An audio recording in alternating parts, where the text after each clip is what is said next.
Yet the maps exist. They show coastlines. And those coastlines, at least in some interpretations, match hidden features that wouldn't be definitively mapped until the late 20th century. How could Renaissance cartographers, drawing from much older sources, have known details about a continent that wouldn't be discovered for 3 more centuries?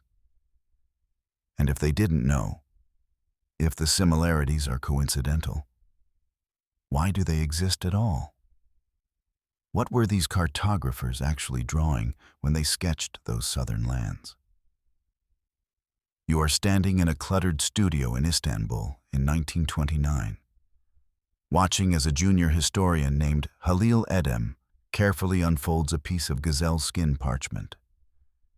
The leather crackles slightly, ancient and brittle, as it reveals ink lines drawn 5 centuries earlier. What neither of you realize yet is that this map, the Piri Reis Map of 1513, will spark one of the most persistent mysteries in geographic history. A mystery that won't find even partial resolution until satellites begin mapping Antarctica through its ice sheet in the late 20th century. The map shows something impossible. Or at least, it should be impossible. Along its southern edge, where the coast of South America terminates, the cartographer has drawn a coastline extending eastward. For centuries, scholars will argue about what this represents. Some will claim it depicts Antarctica, a continent that wouldn't be officially discovered until 1820, more than 300 years after Piri Reis drew his map. But here's what makes you pause as you examine the parchment.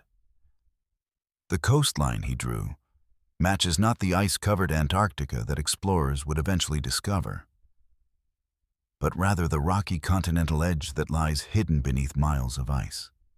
A topography that wouldn't be accurately mapped until ground-penetrating radar could peer through the frozen shell in the 1950s and 60s.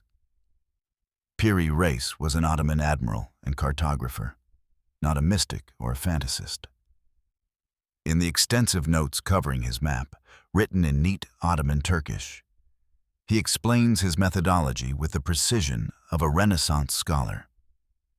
He compiled his map from approximately 20 source maps, including charts captured from Spanish sailors and, according to his own inscription, a map that had been used by Christopher Columbus himself. He consulted Portolan charts, the practical sailing maps used by Mediterranean navigators, and he included geographic knowledge from classical sources, including maps that may have originated in the Library of Alexandria before its destruction. What you need to understand about 16th century cartography is that it was equal parts science, art, and educated guesswork. Mapmakers didn't simply record what they saw. They synthesized information from multiple sources, some reliable, some dubious, some ancient beyond reckoning. They filled in gaps with logic, with rumor, with fragments of earlier maps whose provenance had been lost to time. Piri Reis was working in this tradition, creating not just a navigation tool, but a compendium of geographic knowledge as it existed in his era. The world he was mapping was still largely unknown to European and Ottoman cartographers. The Pacific Ocean was a rumor. The interior of Africa was blank space.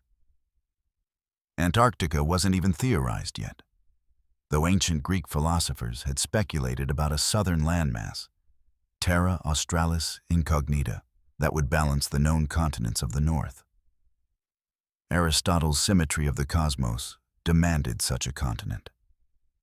Without it, the world would be unbalanced, tipping northward into space. This wasn't science as you understand it, but it wasn't pure fantasy either. It was reasoning from first principles with the limited data available. But focus now on that southern coastline. The proportions are distorted. 16th century longitude calculations were notoriously unreliable. But the general shape is there. Mountains, bays, river outlets, details that suggest actual geographic knowledge rather than decorative invention. When Charles Hapgood, an American professor, began studying copies of the Piri Reis Map in the 1960s, he was struck by these details. He compared them to seismic survey maps of subglacial Antarctica and found correlations that seemed too precise to be coincidental. Hapgood was not a geologist or a cartographer by training. He taught the history of science at Keene State College in New Hampshire. But he became obsessed with the possibility that the Piri Reis Map preserved cartographic knowledge from a much earlier era. Perhaps from a time when Antarctica was partially ice-free and accessible to unknown maritime civilizations. He corresponded with the U.S. Air Force Cartographic Section and with geologists studying Antarctic topography. Some of his findings were compelling. Others were more speculative than the data warranted. The central question that emerges from Hapgood's work and from decades of subsequent research is not whether Piri Reis had supernatural knowledge or whether ancient civilizations visited Antarctica. The question is more subtle and more interesting. How much geographic knowledge was lost during the great destructions of ancient libraries and learning centers?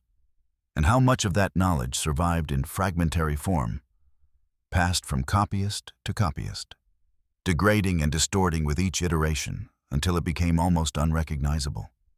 Consider the practical reality of Renaissance cartography.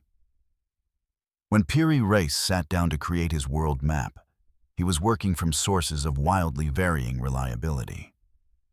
Some of his source maps were recent, based on fresh exploration. Others were medieval copies of Roman copies of Hellenistic originals.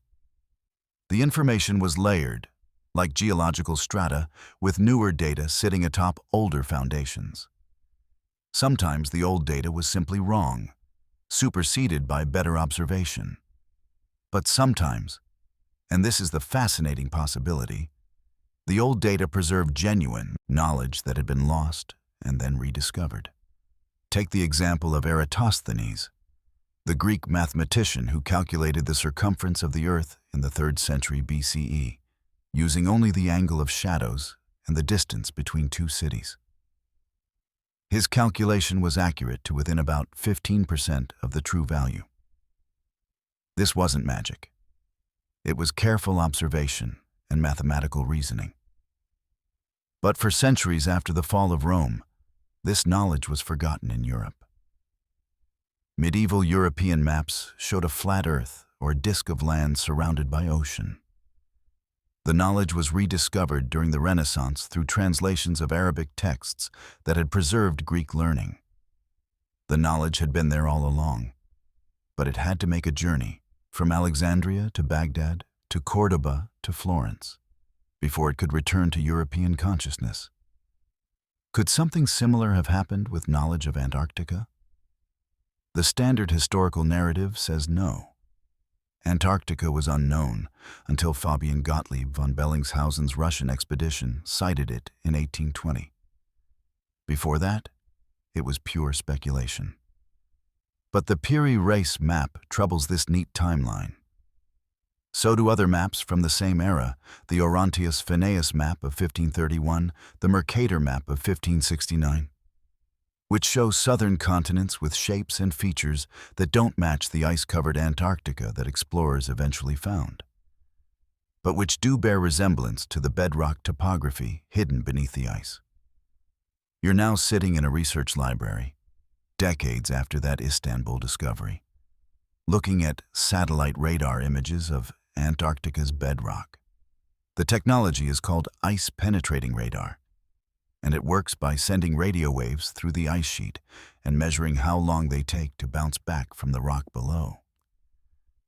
By compiling thousands of these measurements, scientists have created detailed maps of the continental surface that hasn't been exposed to air for millions of years. And here's where the mystery deepens. Some of these subglacial features, mountain ranges, valleys, coastline configurations, do bear resemblance to features on those old maps. The resemblance is not perfect. The old maps are distorted, sometimes wildly so.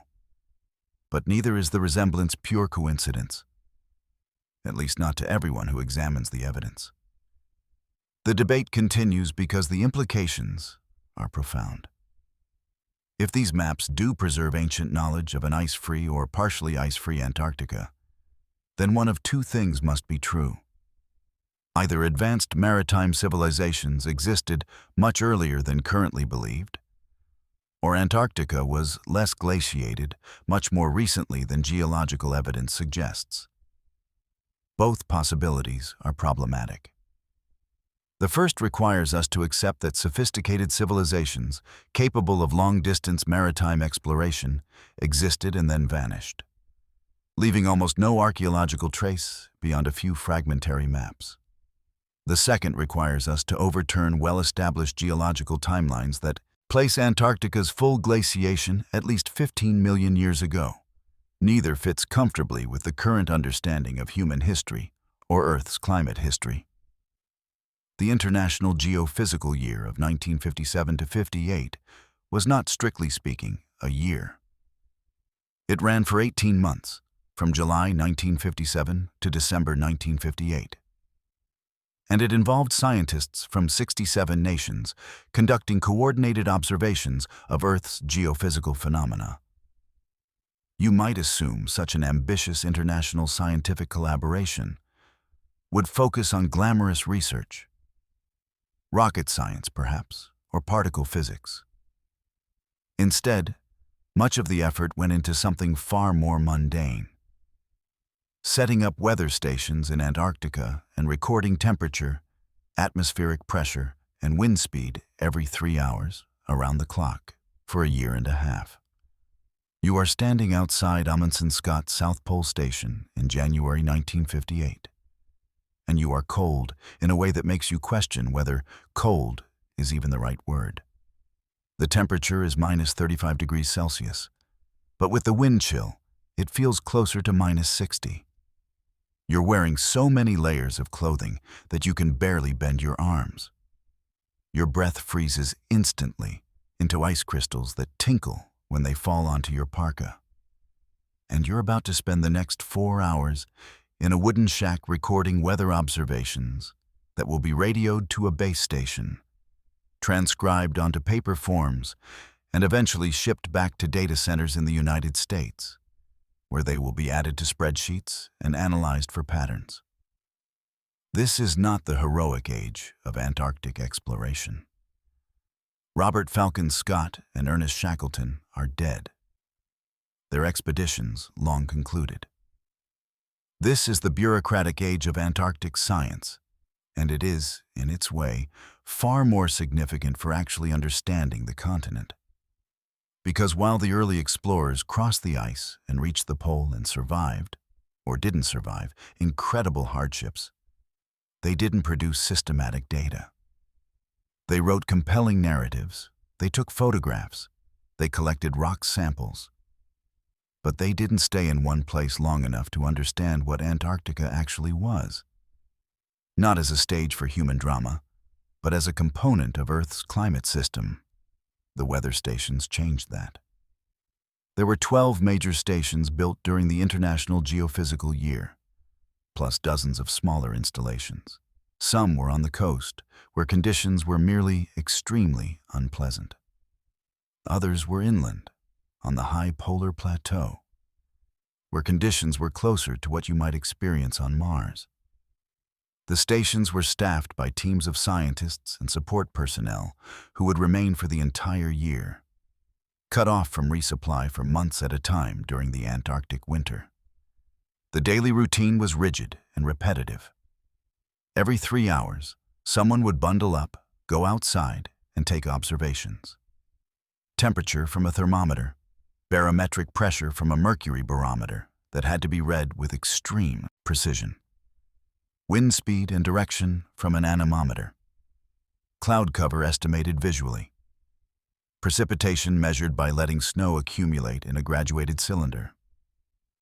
All of this would be recorded on standardized forms, in duplicate, with one copy kept at the station and one copy transmitted via radio to a base station. You need to understand that in 1957, there were no automatic weather stations. There were no satellites providing global weather imagery. Weather forecasting was still more art than science, based on synoptic maps drawn by hand from telegraph reports. The idea of understanding global climate patterns was in its infancy.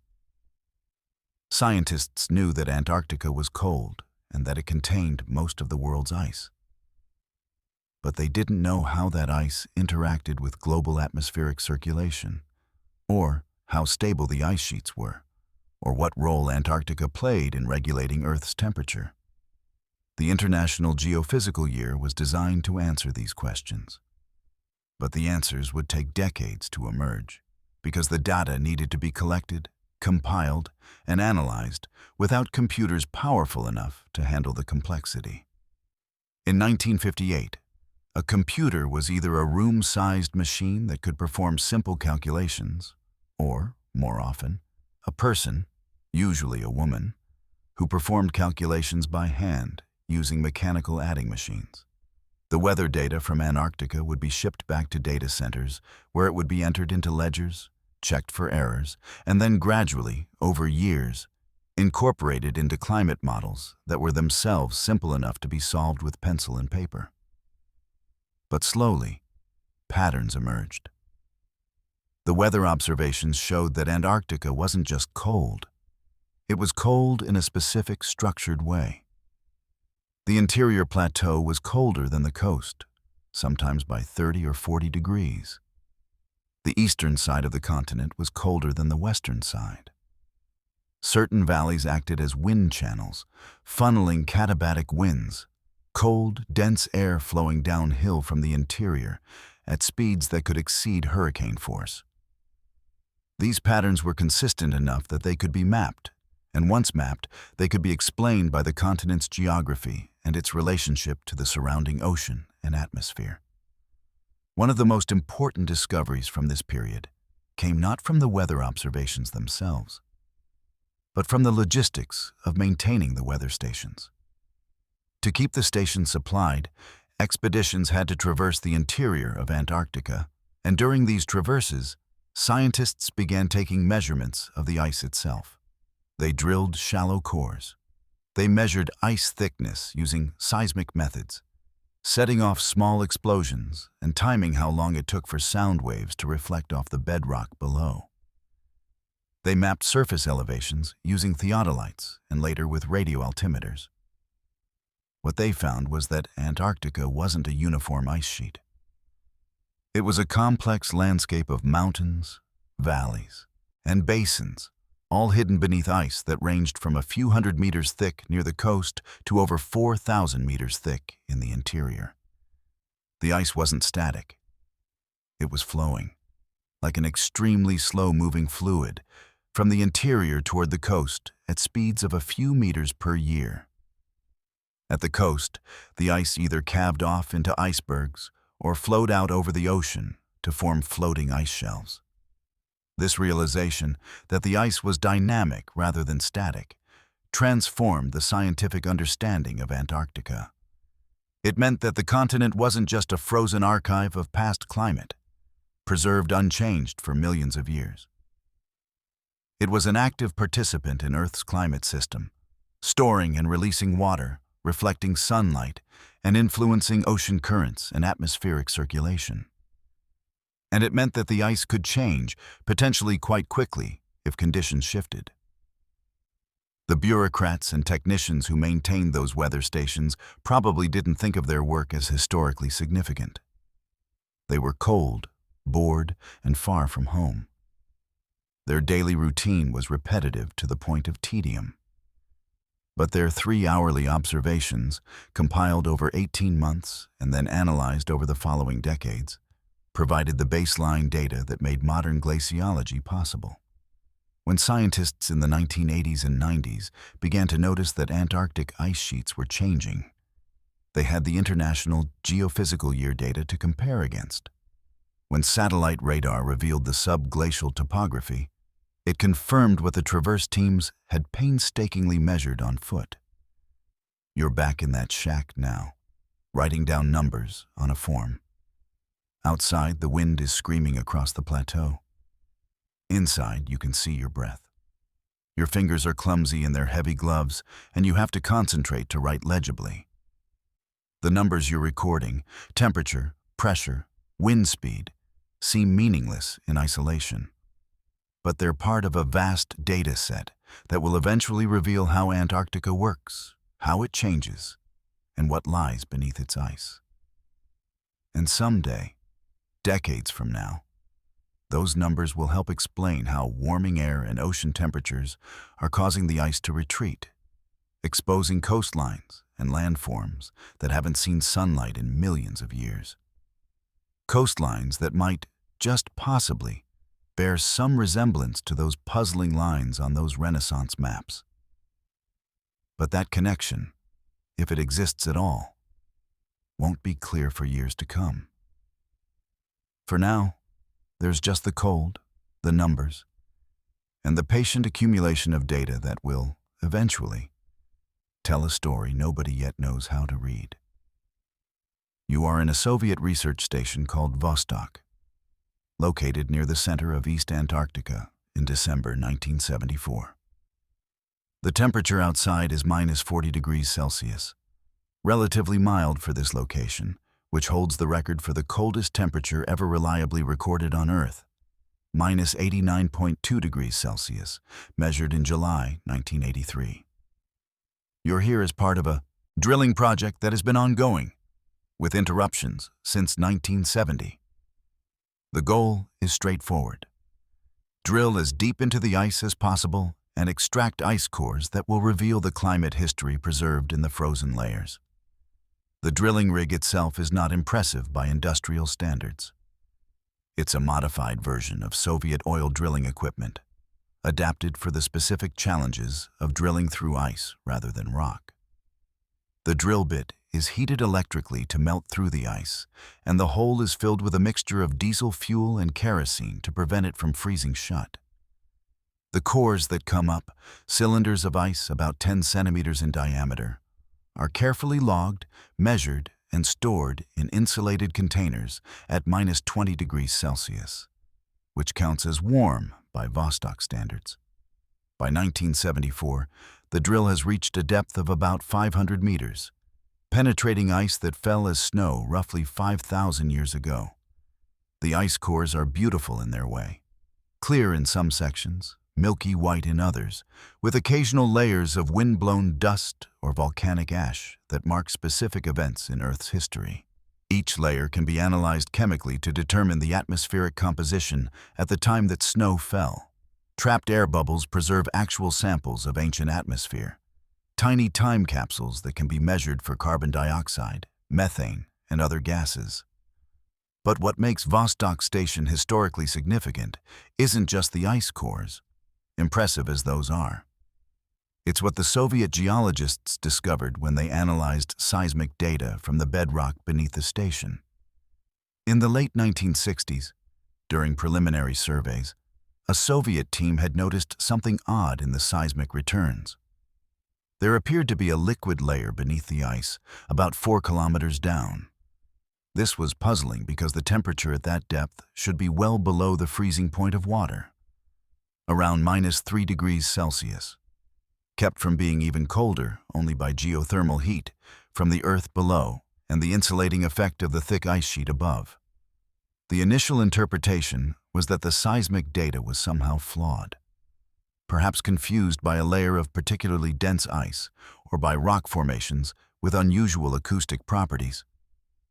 But as more surveys were conducted through the 1970s and early 1980s, the evidence for a subglacial lake became increasingly compelling. The seismic returns showed a smooth, horizontal reflector, exactly what you'd expect from a water surface. The ice-penetrating radar, when it became available in the 1980s, confirmed it. Beneath Vostok Station lay a body of liquid water about 250 kilometers long and 50 kilometers wide, one of the largest lakes on Earth, completely hidden beneath the ice sheet. You need to understand what an extraordinary finding this was. Lake Vostok, as it came to be called, had been sealed off from the atmosphere for at least 15 million years, possibly much longer. It was a completely isolated ecosystem, if it contained ecosystem at all. The pressure at the bottom of the ice sheet, about 350 times atmospheric pressure, kept the water liquid despite the sub-freezing temperature.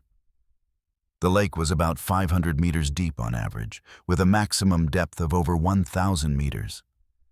And it was completely dark, never touched by sunlight, fed only by meltwater from the base of the ice sheet and perhaps by water seeping up from the bedrock below. The existence of Lake Vostok raised immediate questions. Was there life in the lake? If so, what kind of life could survive in such extreme conditions? Perpetual darkness, near freezing temperature, complete isolation from Earth's surface environment. And how could scientists study the lake without contaminating it with microbes from the surface, potentially destroying a unique ecosystem that had been evolving in isolation for millions of years? These questions were not merely academic.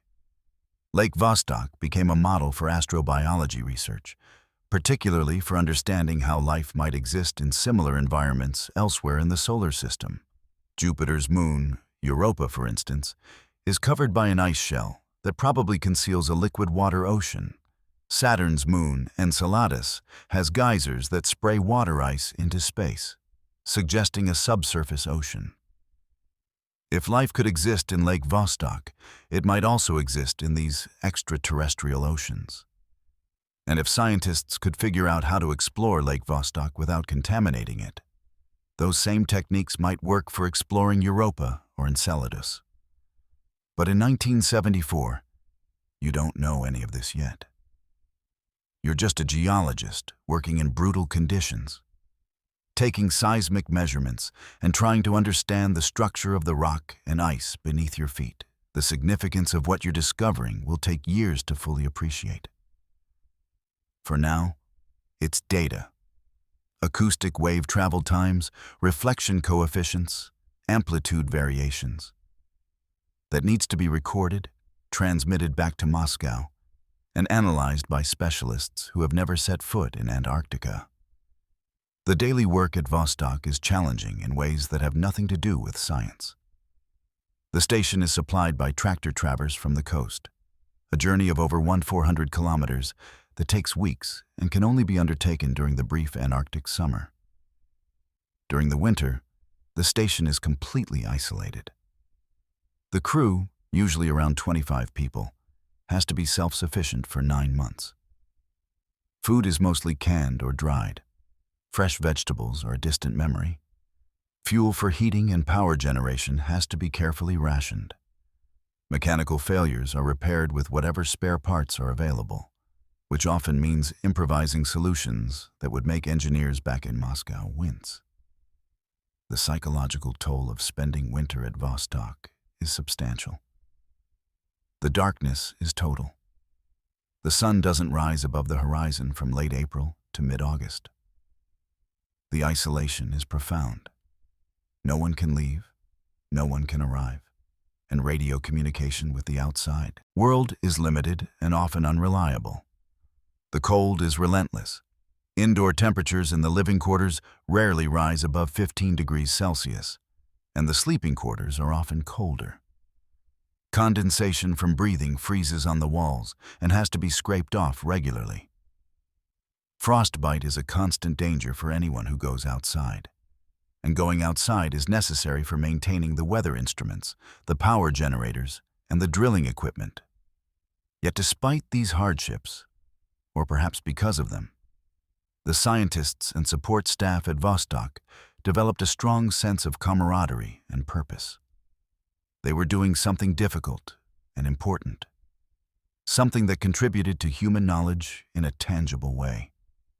Every meter of ice core extracted, every seismic survey completed, every weather observation recorded was a small victory against the environment. And collectively, these small victories were revealing a hidden world beneath Antarctica. Not just Lake Vostok, but an entire system of subglacial lakes, interconnected by channels of flowing water, forming a landscape that had been completely unknown until Soviet geologists started looking for it. By the 1990s, satellite radar and other remote sensing technologies had identified over 400 subglacial lakes beneath Antarctica. Lake Vostok was just the largest and the first to be discovered. Some of these lakes were actively draining and refilling, cycling water through the subglacial system. Others appeared to be stable. The discovery of this hidden hydrological system changed the understanding of how ice sheets work. The water at the base of the ice sheet acts as a lubricant, allowing the ice to flow more easily toward the ocean. Changes in the subglacial water system can therefore affect the speed at which ice flows, which in turn affects how quickly the ice sheet loses mass to the ocean, a critical factor in predicting future sea level rise. But in 1974, sitting in a frigid research station in the middle of the world's coldest continent, you don't yet know about the 400 other lakes. You don't know that Lake Vostok will become famous. You don't know that scientists will spend decades debating how to explore it without contaminating it. You just know that the seismic data shows something unusual beneath your feet, something that might be water, and that more measurements are needed. So you go outside, into the cold, and you set up the equipment for another survey. The work is slow, methodical, and often frustrating. But it's work that matters, even if it will take decades for anyone to fully understand why. You are aboard a converted DC-3 aircraft, flying low and slow over the Transantarctic Mountains in the austral summer of 1961. The plane is operated by the United States Navy, and it's been modified for scientific research with the removal of most of the seats and the installation of various instruments bolted to what was once the passenger cabin floor. You're sitting next to a device called a gravimeter, which is essentially a very precise scale that measures the strength of Earth's gravitational field. Your job is to monitor the instrument readings and write them down along with the aircraft's position every few seconds. The theory behind gravitational surveying is straightforward. The strength of Earth's gravitational field varies slightly depending on what lies beneath you. Dense rock produces a stronger gravitational pull than less dense ice. Mountains of rock buried beneath ice create gravitational anomalies, small increases in gravitational attraction that can be detected from the air with sufficiently sensitive instruments. By flying back and forth over Antarctica in a grid pattern and measuring these tiny variations in gravity, scientists can create a map of the bedrock topography hidden beneath the ice sheet. In practice, gravitational surveying from an aircraft is extraordinarily difficult.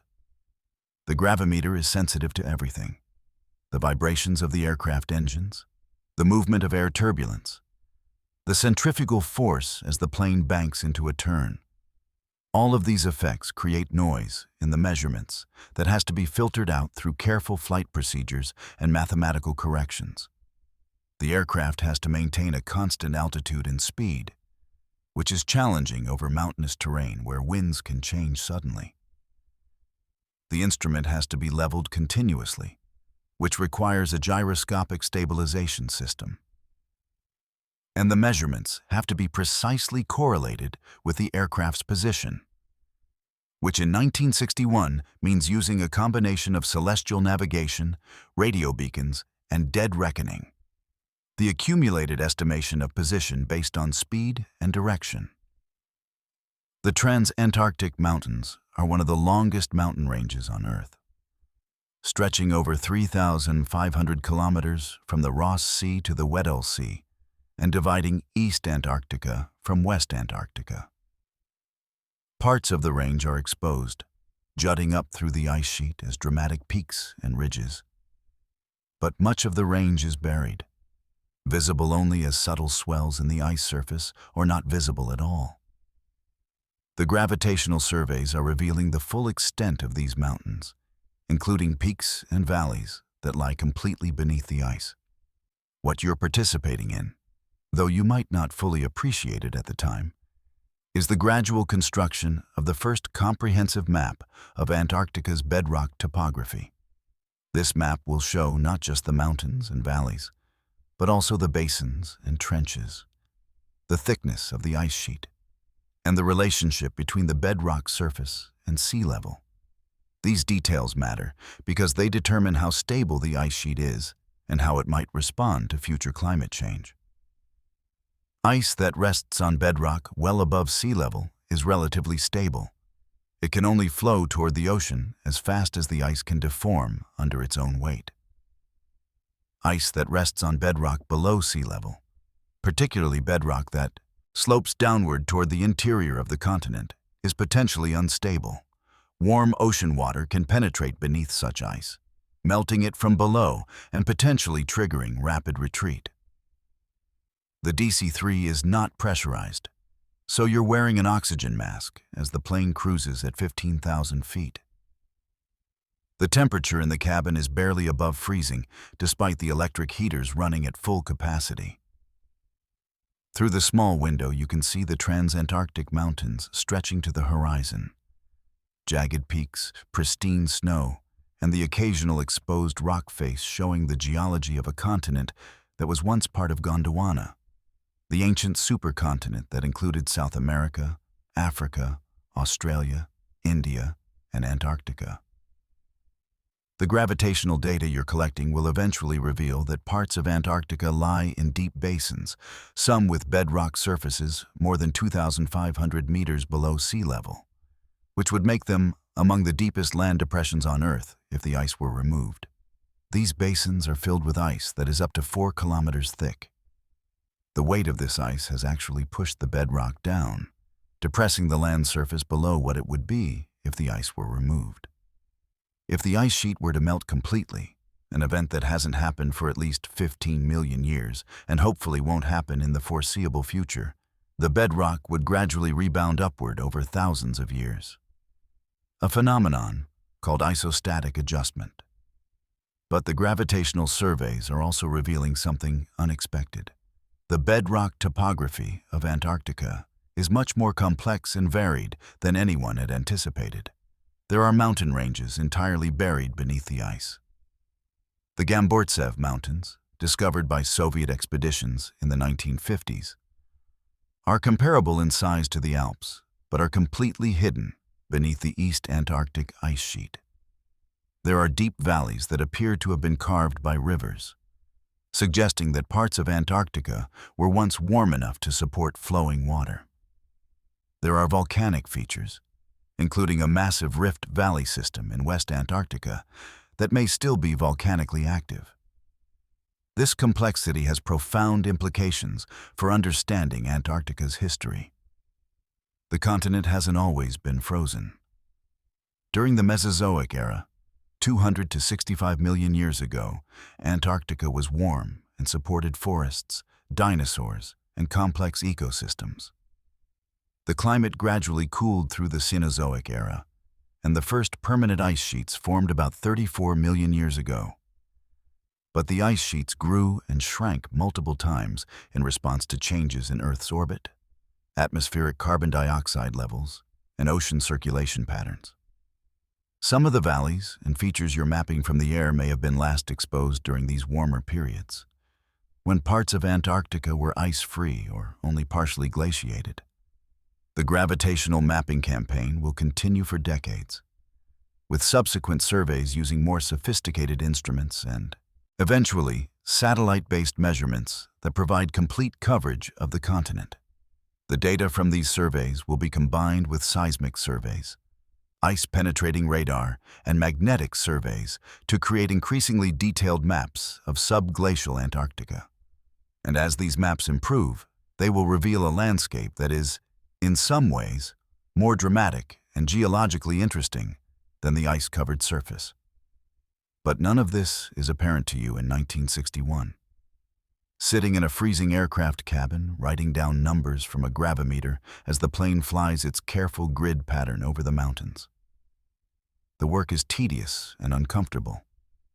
The scientific significance will take years to emerge as the data is processed, corrected, and analyzed. For now, there's just the drone of the engines, the slight vibration of the airframe, the steady tick of the gravimeter's recording mechanism, and the knowledge that you're measuring something, tiny variations in the pull of gravity, that will eventually help reveal what lies beneath one of the last unmapped regions of Earth's surface.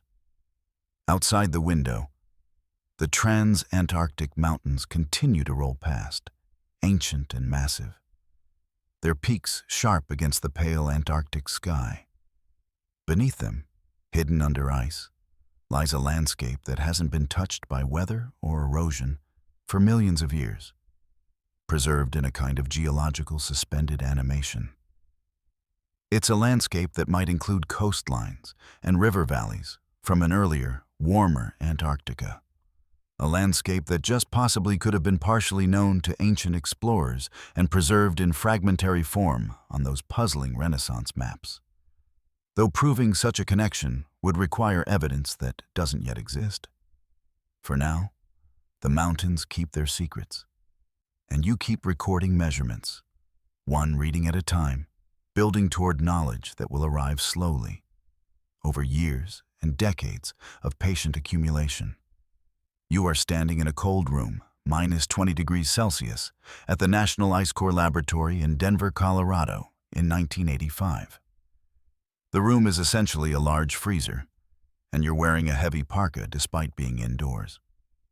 On a clean white table in front of you lies a section of ice core from Antarctica, about 1 meter long and 10 centimeters in diameter.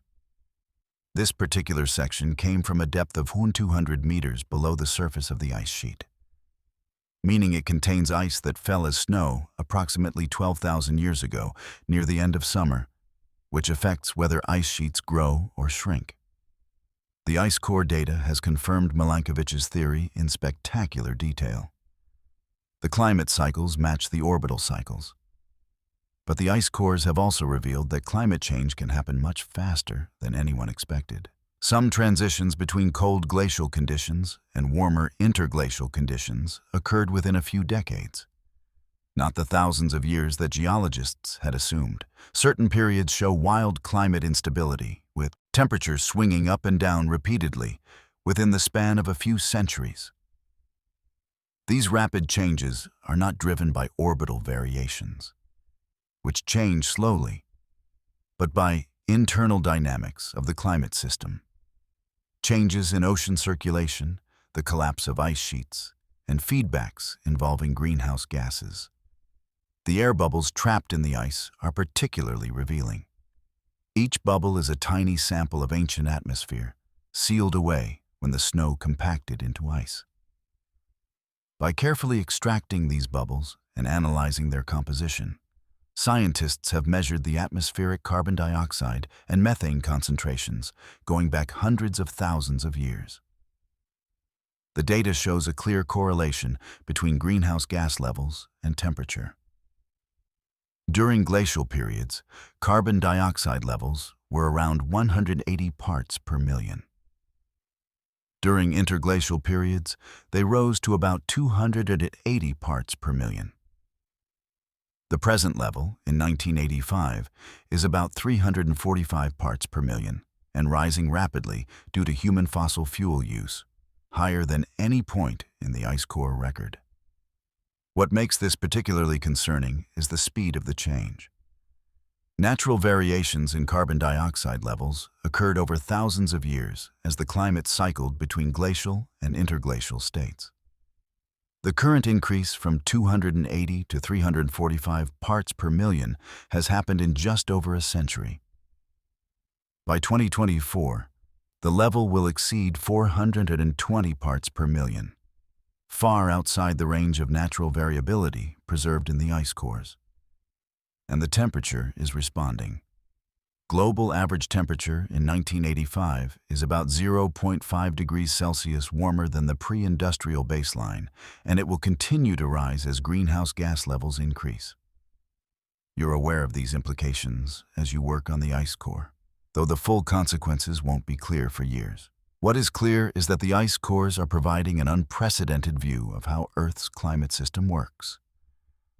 how it responds to external forcing from orbital variations, how it amplifies small changes through feedbacks, and how quickly it can shift from one state to another. The ice is a library, and you're learning to read it. But the ice also records other information beyond climate. Volcanic eruptions leave layers of sulfuric acid and ash that can be precisely dated and correlated across multiple ice cores, allowing scientists to reconstruct the frequency and intensity of past volcanic activity. Dust levels in the ice reveal how dry and windy conditions were.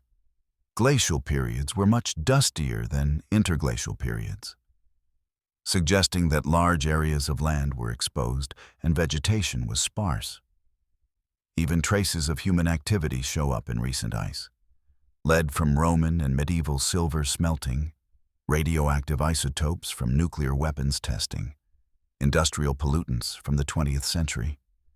The ice core from Antarctica that you're examining today came from a site called Vostok Station, the same station where Soviet scientists discovered the subglacial lake. The Vostok ice core will eventually reach a depth of over 300 meters, penetrating ice that is 420,000 years old.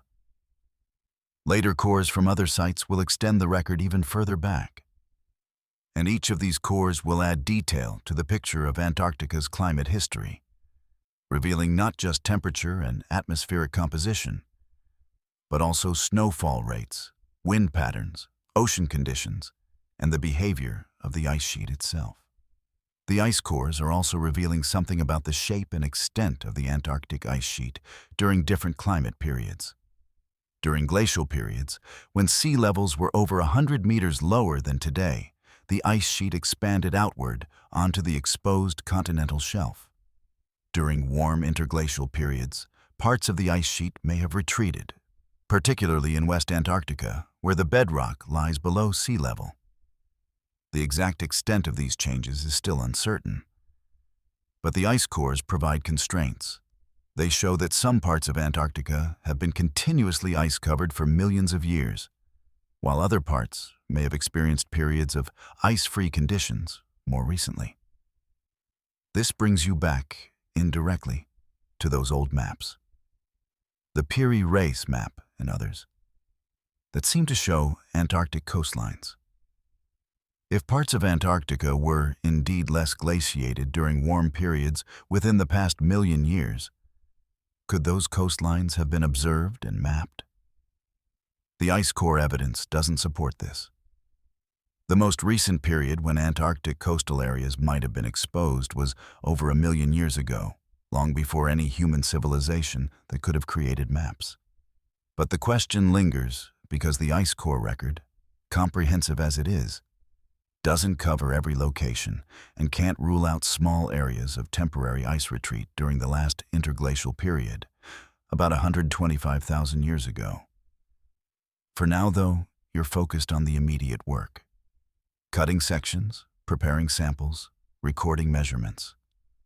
The ice in front of you is 12,000 years old, formed when humans were just beginning to develop agriculture, when mammoths still roamed Europe and North America, when the great ice sheets of the last glacial period were in retreat.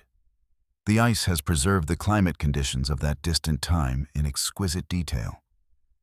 And you're extracting that information one measurement at a time, contributing to a scientific understanding that will, decades later, inform urgent discussions about climate change, ice sheet stability, and sea level rise. But those discussions are in the future. Right now, there's just the ice, the cold room, and the patient work of reading what the ice has to say. You are sitting at a computer workstation at NASA's Goddard Space Flight Center in Greenbelt, Maryland, in October 1991, watching as the first high-resolution radar imagery of Antarctica appears on your screen, transmitted from a satellite called ERS-1 that was launched just 2 months ago. The images are unlike anything you've seen before. Not optical photographs, but radar reflections that reveal the texture and shape of the ice sheet's surface in extraordinary detail. You can see individual crevasses, the boundaries between different flow regimes, the subtle undulations in the ice surface that hint at bedrock topography far below. ERS-1, European Remote Sensing Satellite 1, is part of a new generation of Earth observation satellites equipped with synthetic aperture radar, or SAR. Unlike optical cameras, which require sunlight and clear weather, SAR can penetrate clouds and darkness, making it ideal for observing Antarctica, where winter darkness lasts for months and clouds are common even during summer. The radar sends out pulses of microwave radiation and measures the strength and timing of the reflected signals. Different surfaces reflect radar differently. Smooth ice reflects strongly in a narrow angle. Rough ice scatters the signal, and liquid water absorbs it almost completely. The images you're seeing are revealing the structure of the Antarctic ice sheet in ways that were impossible with earlier technology. You can identify distinct ice streams, fast-moving corridors of ice flowing through the slower-moving ice sheet, like rivers of ice hundreds of kilometers long and tens of kilometers wide. These ice streams are important because they drain much of the interior ice sheet, carrying ice toward the coast where it eventually breaks off as icebergs. Understanding how ice streams work, what controls their speed, whether they're stable or accelerating, is crucial for predicting how the ice sheet will respond to climate change. But what's particularly exciting about the SAR data is that it can measure not just the appearance of the ice surface, but also its motion. By comparing SAR images taken a few days apart, you can detect subtle shifts in the pattern of radar reflections that correspond to the movement of surface features. With careful processing, these shifts can be used to calculate ice velocity, how fast the ice is moving and in what direction. This technique, called interferometric SAR or INSAR, is opening up the possibility of creating comprehensive velocity maps of the entire Antarctic ice sheet, something that would be impossible with ground-based measurements alone. The work of processing SAR data is computationally intensive by 1991 standards. Each SAR image contains millions of pixels, and the interferometric processing requires comparing corresponding pixels between images with sub-pixel accuracy, while accounting for orbital variations of the satellite, atmospheric effects, and the curvature of the Earth. The computers at Goddard are powerful for their time, but a single interferogram can take hours to process. You spend much of your time writing and debugging software, optimizing algorithms, and waiting for computations to complete. Yet the results are worth the effort. As more SAR data accumulates over the following years, patterns emerge that weren't visible before. Some ice streams in West Antarctica are accelerating, thinning at their margins, and their grounding lines, the point where the ice lifts off the bedrock and begins to float, are retreating inland. This is concerning because ice that rests on bedrock below sea level can potentially undergo rapid, irreversible retreat once the grounding line begins to recede. Warm ocean water can penetrate beneath the ice, melting it from below and causing the grounding line to retreat further, which allows the ice behind it to flow faster, which causes more thinning in a self-reinforcing feedback loop. Other observations are more reassuring. The East Antarctic ice sheet, which contains most of Antarctica's ice, appears relatively stable.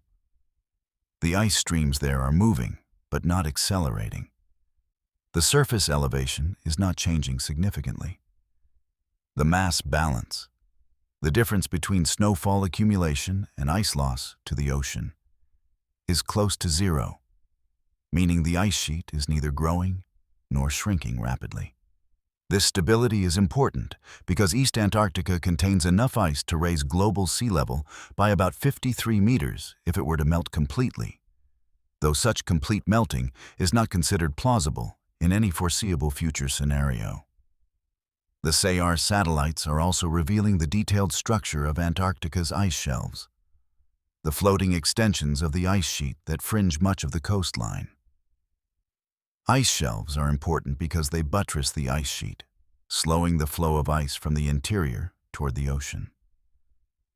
When an ice shelf collapses, as the Larsen A ice shelf did in 1995 and the Larsen B ice shelf did in 2002, the glaciers behind it accelerate, sometimes dramatically. The SAR imagery shows that some ice shelves are developing cracks and rifts, signs of structural weakness that could precede collapse. But SAR is only one of several remote sensing technologies being used to study Antarctica in the 1990s. Laser altimetry satellites measure the elevation of the ice surface with centimeter precision, allowing scientists to detect subtle changes in ice thickness over time.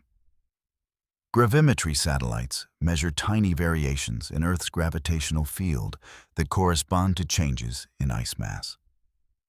Passive microwave radiometers measure the brightness temperature of the ice, which relates to its physical properties and can be used to estimate snow accumulation rates. Each technology provides different information, and combining them provides a more complete picture than any single method could provide alone. You're also working with data from ground-penetrating radar surveys conducted from aircraft, the same basic technique that was used in the 1960s and 70s, but with vastly improved instrumentation. Modern ice-penetrating radar can resolve the structure of the ice sheet in 3 dimensions, revealing internal layers that represent past snow surfaces, now buried and compressed. These layers can be traced across the ice sheet, providing information about ice flow patterns and accumulation rates over thousands of years. The radar also reveals the bedrock topography beneath the ice with unprecedented detail, confirming and refining the earlier gravitational and seismic surveys.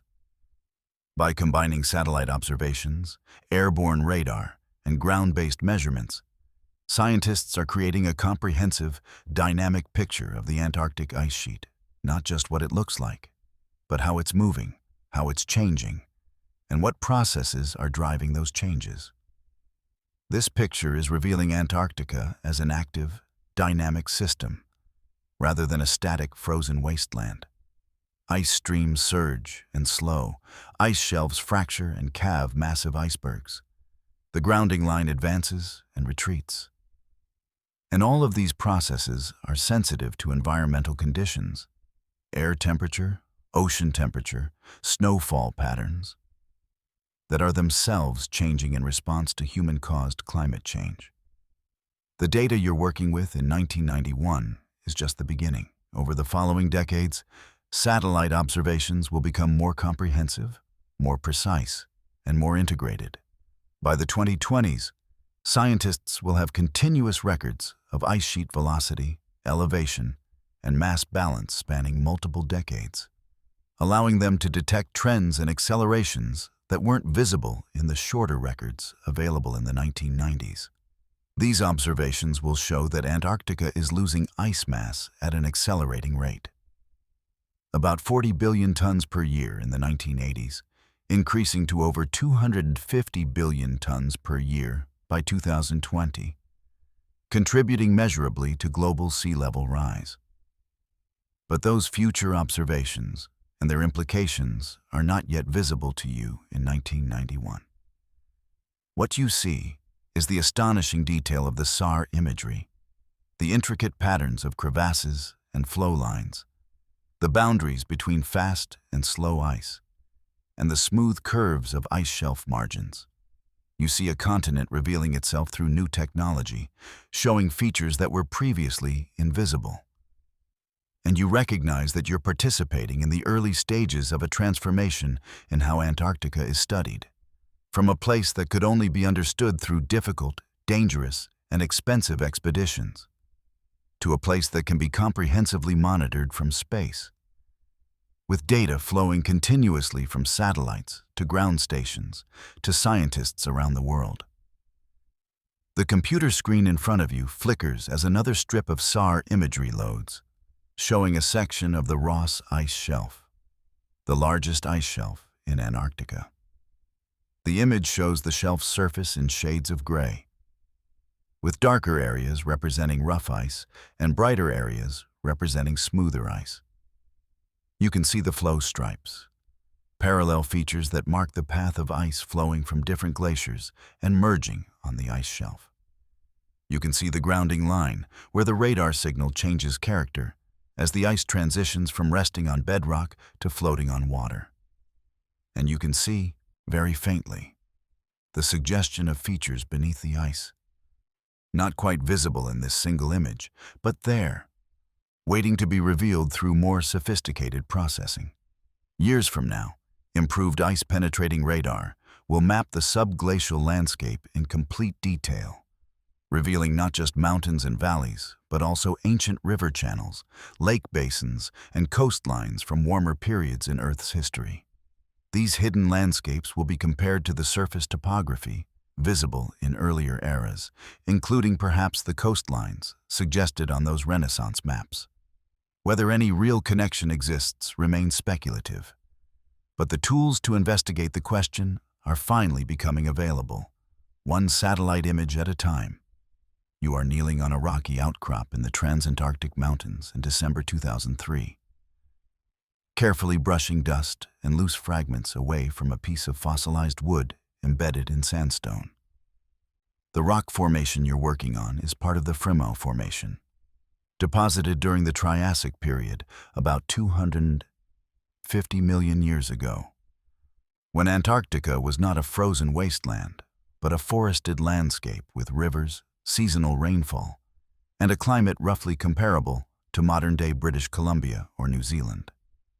The fossil in front of you is unmistakably a tree trunk, about 30 centimeters in diameter, with visible growth rings preserved in stunning detail. Under magnification, you can see individual cells, the xylem vessels that transported water from the roots to the leaves, the rays that moved nutrients radially through the trunk, even the cellular structure that tells you this was a gymnosperm, possibly related to modern conifers or cycads. The wood has been replaced by silica during fossilization, turning it into stone while preserving its microscopic structure so perfectly that you could, in theory, identify the species if you had modern specimens to compare it against. This fossil is one of hundreds that have been found in this location over the past several decades. Some are tree trunks, lying where they fell millions of years ago. Others are roots, still in growth position, showing that these trees lived here, grew here, and died here when Antarctica was positioned much farther north and the climate was dramatically different. Interspersed with the tree fossils are fossilized leaves, stems, and reproductive structures, cones and seeds that provide additional information about the ancient ecosystem. But what makes this particular site remarkable is what else has been found here. Fossil bones.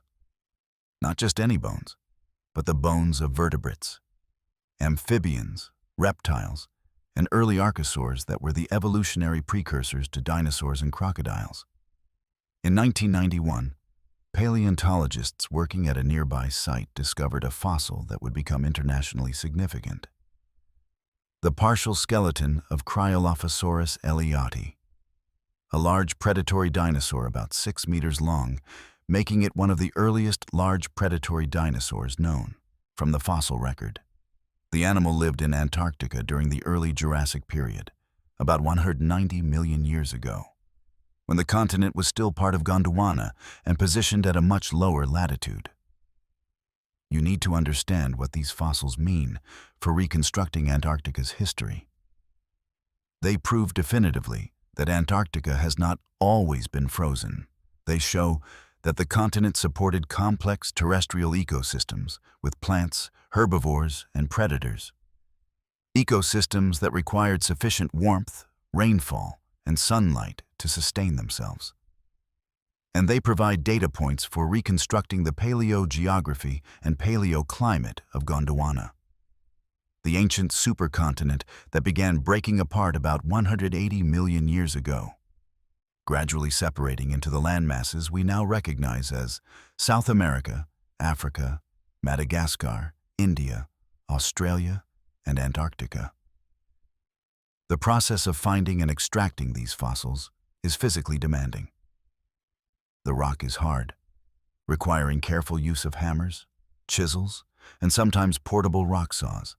The fossils themselves are fragile, requiring consolidation with special adhesives before they can be safely removed. Everything has to be documented meticulously, photographed in situ, mapped, cataloged with field numbers. The weather is unpredictable.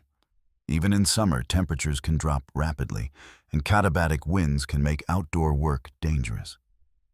And everything you extract has to be carried back to base camp, then flown out by helicopter, then shipped back to laboratories in the United States or other countries for detailed study. The Finaeus Formation represents just one chapter in Antarctica's long history. Older rock formations, dating back to the Permian period, contain fossils of Glossopteris, a now extinct seed fern that was widespread across Gondwana. The presence of identical Glossopteris fossils in Antarctica, South America, Southern Africa, India, and Australia was one of the key pieces of evidence Alfred Wegener used in the early 20th century to argue for continental drift, the idea that continents have moved relative to each other over geological time. At the time, Wegener's ideas were controversial and widely rejected. But the Antarctic fossils were undeniable. How else could identical plants have grown on continents now separated by thousands of kilometers of ocean, unless those continents were once connected? As you work on extracting the fossil wood, you're aware that you're touching something that hasn't been exposed to air and light for 250 million years. The tree that produced this wood was alive when the supercontinent Pangaea was still intact, before the breakup that would eventually lead to the modern configuration of continents. It grew in a world without flowering plants. Those wouldn't evolve for another 100 million years. It existed in a world without birds, without mammals, without any of the familiar organisms that dominate modern ecosystems. And yet, it was recognizably a tree carrying out photosynthesis, growing annually as recorded in its growth rings, reproducing through seeds or spores, part of a functioning forest ecosystem. The growth rings are particularly informative. By counting them and measuring their width, you can determine how old the tree was when it died. This one appears to be about 60 years old. And you can infer something about the climate variability during its lifetime. Wide rings indicate favorable growing conditions with adequate warmth and moisture. Narrow rings suggest stress, perhaps a cold year or a dry year, or damage from fire or herbivory. The pattern of rings can be cross-matched with rings from other fossil trees to create a chronology, similar to how dendrochronology works with modern trees. Other fossil sites in Antarctica have revealed even older ecosystems. In the Beacon Sandstone, dating to the Devonian period about 400 million years ago, paleobotanists have found fossils of some of Earth's earliest forests. Primitive plants like Archaeopteris, which resembled modern trees in form but reproduced through spores like ferns rather than seeds. These forests represented an evolutionary breakthrough. Plants had colonized the land only about 50 million years earlier, and Archaeopteris was among the first to achieve tree-like size and form a closed canopy forest. The transition from forested Antarctica to frozen Antarctica did not happen suddenly. The fossil record shows a gradual cooling through the Cenozoic era.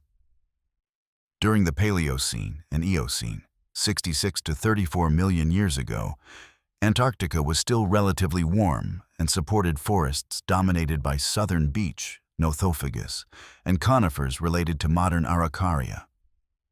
Temperatures were cool-temperate rather than tropical, similar to modern Tasmania or southern Chile.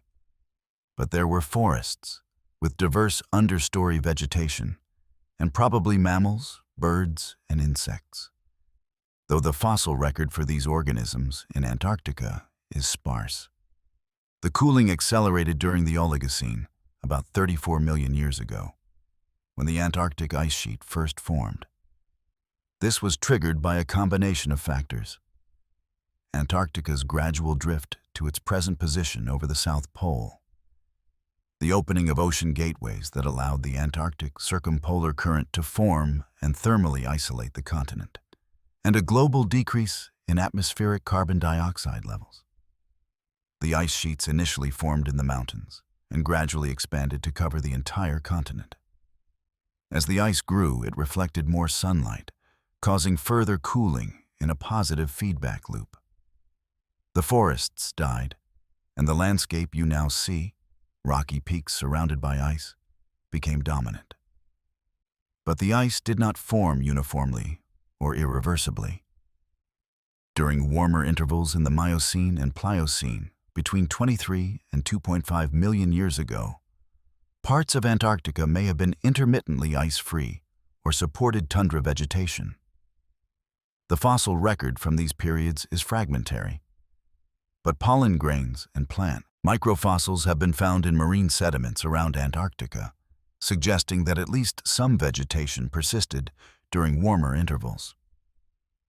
These intervals may have been brief, lasting only thousands or tens of thousands of years, but they represent times when parts of Antarctica's landscape were exposed. This is where the question of ancient maps becomes more tangible, though still highly speculative. If parts of Antarctica were exposed as recently as a few million years ago, could coastlines and landforms from that period have been observed and recorded? The answer, based on current evidence, is almost certainly no. Humans did not exist a few million years ago, and our hominin ancestors were restricted to Africa. The most recent period when Antarctica might have been significantly less glaciated was during the Pliocene, about 3 million years ago, and even then, the extent of ice retreat is debated. No human-made maps could have recorded Antarctic geography from that era. Yet the fossils you're extracting tell a story of dramatic transformation. They show that Antarctica has been many different things at different times. A tropical forest, a temperate forest, a polar tundra, and finally, a frozen desert. The continent's bedrock preserves this history in layers. Devonian sandstones containing the earliest tree fossils, Permian coal measures formed from Glossopteris swamps, Triassic mudstones containing dinosaur footprints, and eventually, the glacial deposits of the Quaternary Ice Age. As you carefully wrap the fossil wood in protective padding and place it in a canvas collection bag, you consider the journey it will take. Helicopter to McMurdo Station, ship to the United States, and then to a laboratory where thin sections will be cut and examined under microscopes, where the cellular structure will be photographed and analyzed, where comparisons will be made to other fossil wood from Antarctica and from other Gondwana continents. The information extracted from this single fossil will contribute to understanding the biogeography of Mesozoic forests, the evolutionary relationships of ancient conifers, and the climate conditions in polar regions during the Triassic. But more broadly, the fossil connects Antarctica's deep past to its uncertain future. The continent was not always frozen, and if greenhouse gas levels continue to rise, it may not remain frozen. The ice sheets formed when carbon dioxide levels dropped below about 750 parts per million. They may not be stable if levels rise significantly above current values of 420 parts per million. The transition from forested Antarctica to frozen Antarctica took millions of years. But the transition in the opposite direction, if it occurs, may happen much faster, driven by the rapid rate of human-caused climate change. The fossils are evidence of what Antarctica was, and they're a reminder of what it could become again. Though on timescales measured in centuries or millennia, rather than millions of years. You stand up, stretching stiff muscles, and look across the rocky outcrop toward the ice sheet in the distance.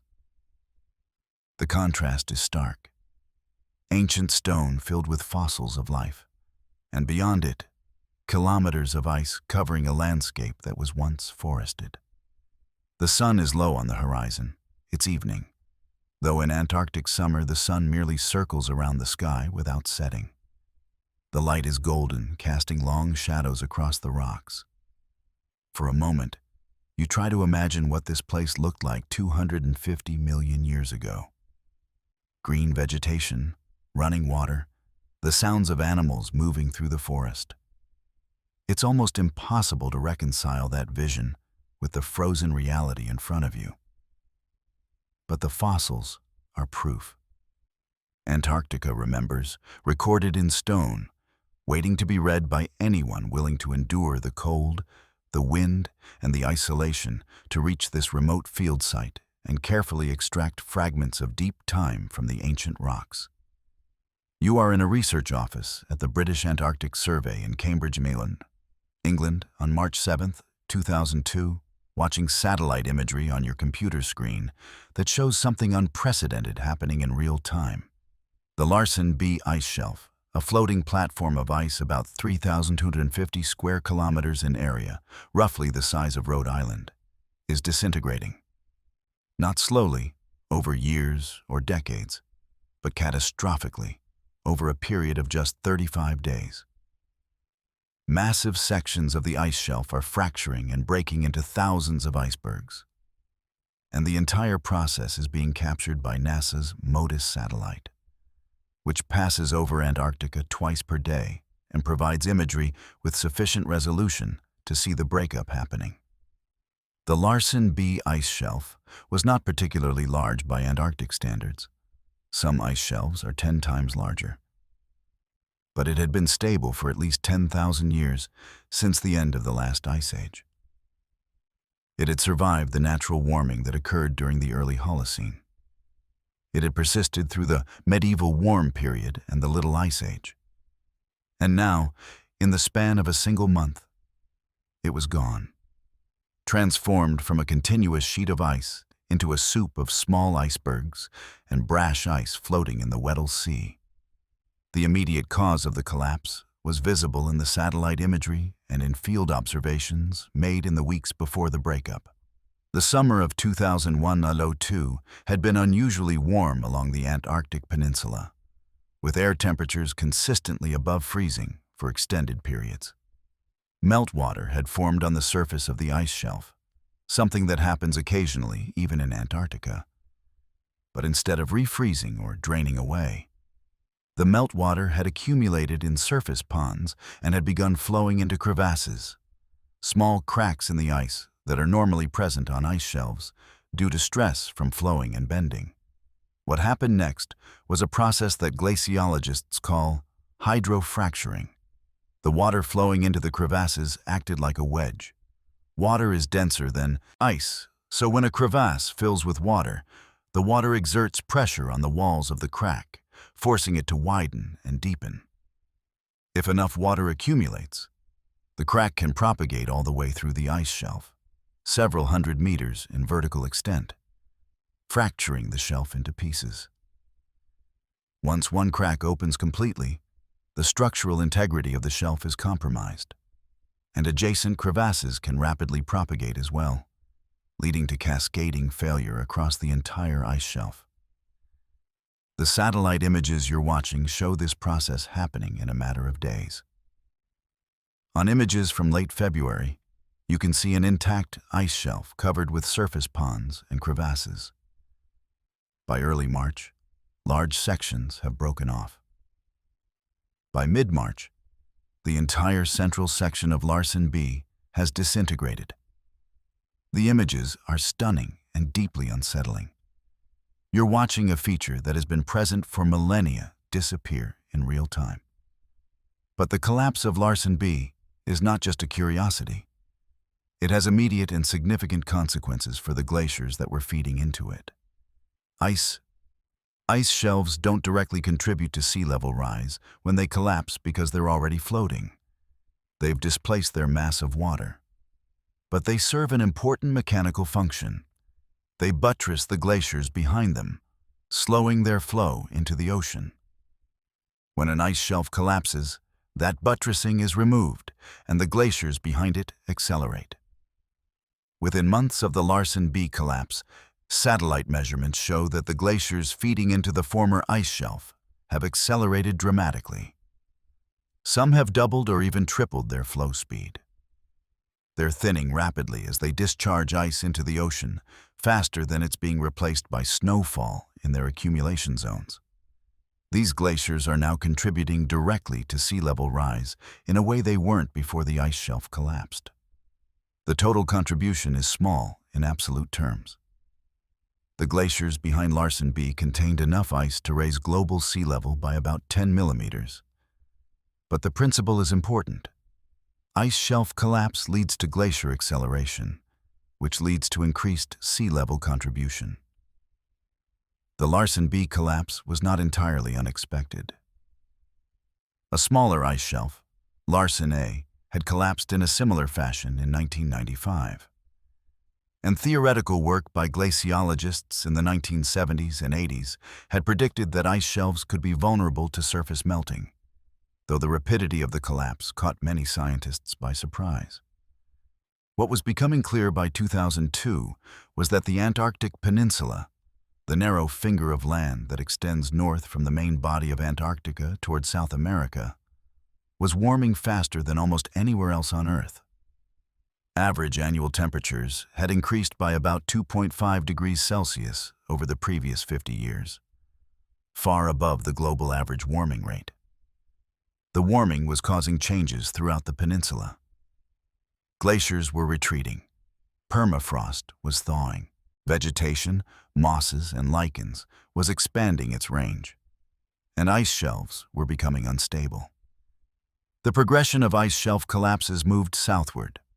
Larsen A in 1995, Larsen B in 2002, and concerns growing about Larsen C, the next shelf to the south, which was showing signs of developing similar surface melt patterns. You're now reviewing field data collected from Larsen B in the weeks before its collapse. Research teams had been on the ice shelf, drilling cores and installing instruments to measure ice temperature, stress, and deformation. Some of these instruments were lost when the shelf disintegrated, simply disappeared into the ocean along with the ice they were attached to. But the data they had transmitted before the collapse showed clear evidence of the hydrofracturing process. Ice temperatures in the upper layers had risen above the melting point.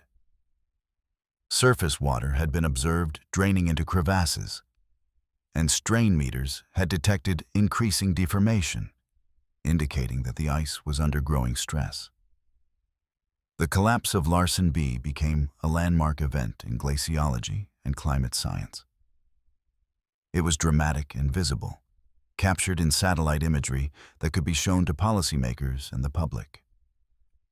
It demonstrated that predictions about ice shelf instability were not just theoretical, they were happening in real time. And it raised urgent questions about the stability of other, much larger ice shelves, particularly in West Antarctica, where massive ice shelves like the Ross Ice Shelf and the Ron-Filchner Ice Shelf buttress ice streams containing enough ice to raise global sea level by several meters. The concern about West Antarctic ice shelves was not new. In 1978, glaciologist John Mercer had published a prescient paper titled West Antarctic Ice Sheet and CO2 Greenhouse Effect, a Threat of Disaster. Mercer argued that rising atmospheric carbon dioxide levels could lead to warming around Antarctica that would cause ice shelf collapse, leading to rapid deglaciation of West Antarctica. His paper was largely ignored at the time. The scientific community was not yet convinced that human-caused climate change was a serious threat, and the idea of rapid ice sheet collapse seemed too catastrophic to be credible. But by 2002, Mercer's predictions were looking increasingly plausible. The Larsen ice shelves had collapsed more or less as he had predicted, just in a different location. And satellite observations were showing changes in West Antarctica that matched his concerns. Ice shelves were thinning, grounding lines were retreating, and some glaciers were accelerating. The Pine Island Glacier and Thwaites Glacier, two massive ice streams in the Amundsen Sea sector of West Antarctica, were showing signs of instability These glaciers alone contained enough ice to raise global sea level by over a meter. And their bedrock configuration, sitting in deep basins below sea level, made them potentially vulnerable to the kind of rapid retreat that Mercer had warned about. You're now examining ice-penetrating radar data from the Thwaites Glacier region, collected during airborne surveys over the past decade. The data shows the bedrock topography beneath the ice in extraordinary detail. Valleys, ridges, and a deep trough that extends far inland from the current grounding line. The concern is that if the grounding line retreats into this trough, the glacier could enter a phase of unstoppable retreat. The physics are straightforward. As the grounding line retreats inland, the ice gets thicker because the bedrock gets deeper, which means there's more ice flux across the grounding line, which causes more thinning and further retreat. It's a positive feedback loop that, once initiated, might not stop until the entire basin has drained into the ocean. The question of whether this process has already been initiated, or whether it can still be prevented, was unclear in 2002 and remains uncertain decades later. The observations show change, thinning, acceleration, grounding line retreat. But determining whether these changes represent temporary fluctuations or the beginning of irreversible collapse requires longer time series of data and better understanding of the processes controlling ice flow and grounding line dynamics. But one thing is clear from the Larsen B collapse and the observations from West Antarctica. The Antarctic ice sheet is not the stable, unchanging feature it was once assumed to be. It responds to environmental changes, air temperature, ocean temperature, snowfall patterns, on timescales of years to decades, not just millennia. And in a warming climate, that response is increasingly toward ice loss, accelerating glaciers, and rising sea levels. As you watch the final satellite images of Larsen B's collapse, you're struck by how quickly something that seemed permanent can vanish. The ice shelf had been there for the entire span of human civilization. Ancient Greek philosophers and Roman emperors, medieval monks and Renaissance cartographers, industrial revolutionaries, and modern scientists, all had lived their lives while Larsen B floated, essentially unchanged, on the Weddell Sea. And now, in less time than it takes for a season to pass, it's gone.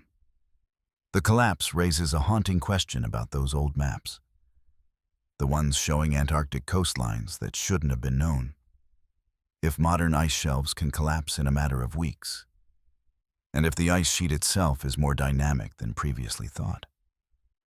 Could there have been periods in the recent past, perhaps during brief warm intervals in the past few thousand years, when coastal areas were temporarily exposed?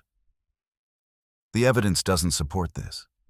Ice core records and geological observations suggest the Antarctic ice sheet has been relatively stable throughout the Holocene.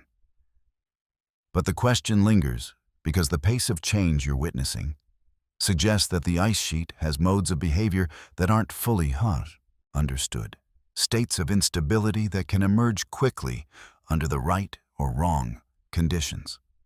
For now, the images on your screen tell a story of transformation happening in real time, a story that will be studied and debated for years to come, as scientists work to understand whether what you've witnessed is a preview of far larger changes yet to come.